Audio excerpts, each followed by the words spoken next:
নম্বর ব্লকের অন্তর্গত নিশ্চিন্তপুর গ্রাম পঞ্চায়েতের ঢিল ছোড়া দূরত্বে সরকারি জমি দখল করতে চলেছে ব্যবসা, কিন্তু সব দেখেও নীরব ভূমিকায় প্রশাসন। ফলে প্রশাসনের ভূমিকা নিয়ে সাধারণ মানুষের মধ্যে উঠছে প্রশ্ন। দক্ষিণ চব্বিশ পরগনার বজবজ ১ নম্বর ব্লকের অন্তর্গত নিশ্চিন্তপুর গ্রাম পঞ্চায়েতে ঢিল ছোড়া দূরত্বে রয়েছে বেশ কিছু সরকারি জমি, সেগুলি দখল করে চলছে ব্যবসা।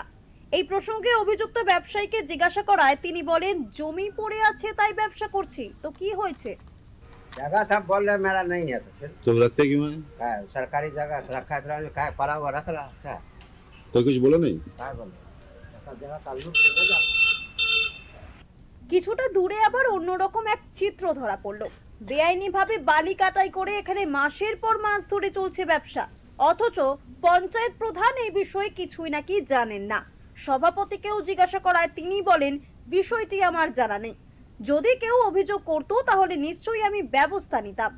এই বিষয়ে পঞ্চায়েত সমিতির সদস্য সুদীপ হাজরা বলেন, এই বিষয়ে আমার কিছু জানা নেই, যদি এমন কোনো ঘটনা ঘটে থাকে তবে তার বিরুদ্ধে ব্যবস্থা নেওয়া হবে।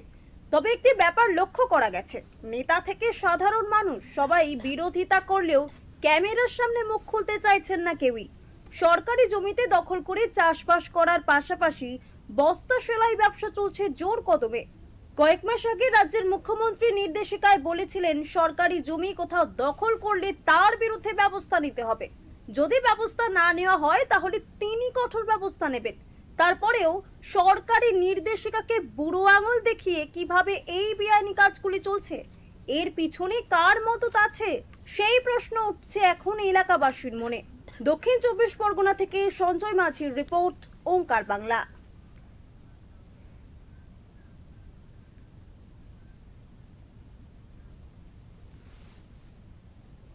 আমাদের সঙ্গে এই বিষয়ে বিস্তারিত আলোচনা করার জন্য রয়েছেন আমাদের প্রতিনিধি সরাসরি নিউজ রুম থেকে সঞ্জয় মাঝি। সঞ্জয়, তোমার কাছে জানতে চাইবো, বজবজের নিশ্চিতপুর পঞ্চায়েতের অধীনে পিডব্লিউডি জায়গা দখল করছে ধীরে ধীরে, কিন্তু প্রশাসন চুপ, এমনটাই কিন্তু অভিযোগ উঠছে। ঘটনাটি কি আমাদের বিস্তারিতভাবে জানা?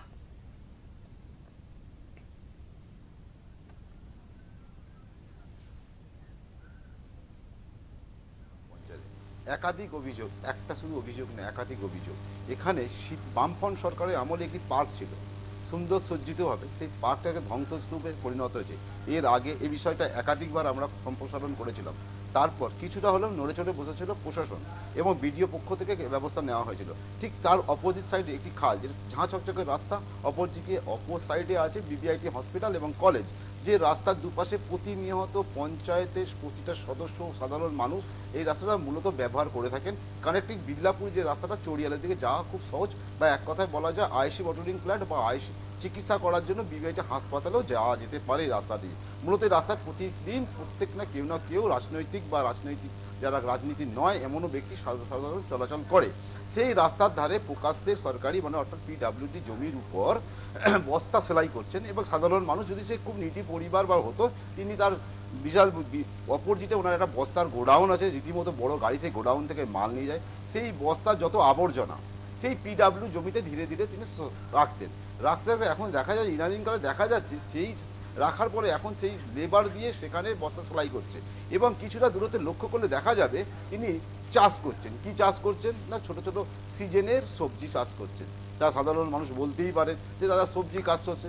এইভাবেই তো ধীরে ধীরে সরকারি জমি দখল হয়।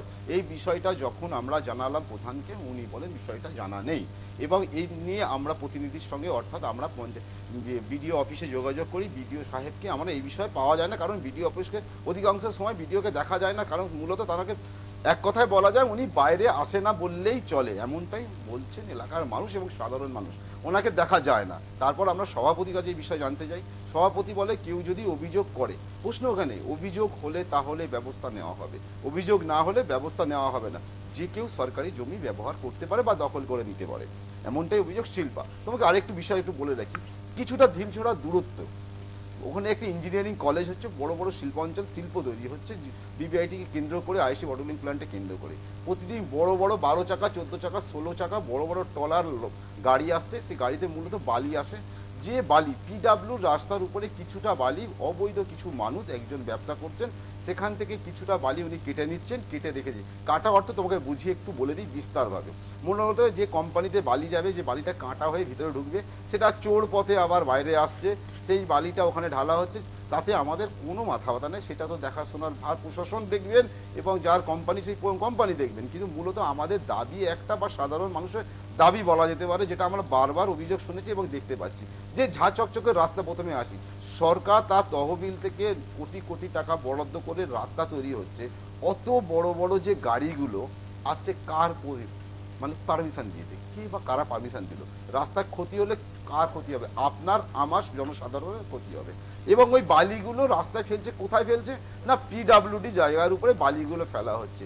মূলত প্রথমবার এই বিষয়ে যখন আমরা প্রধান সাহেবের সঙ্গে দেখা করি, কৃষ্ণেন্দু দাস উনি যে প্রধান, ওনার সঙ্গে দেখা করি, উনি বললেন আমি জানি না।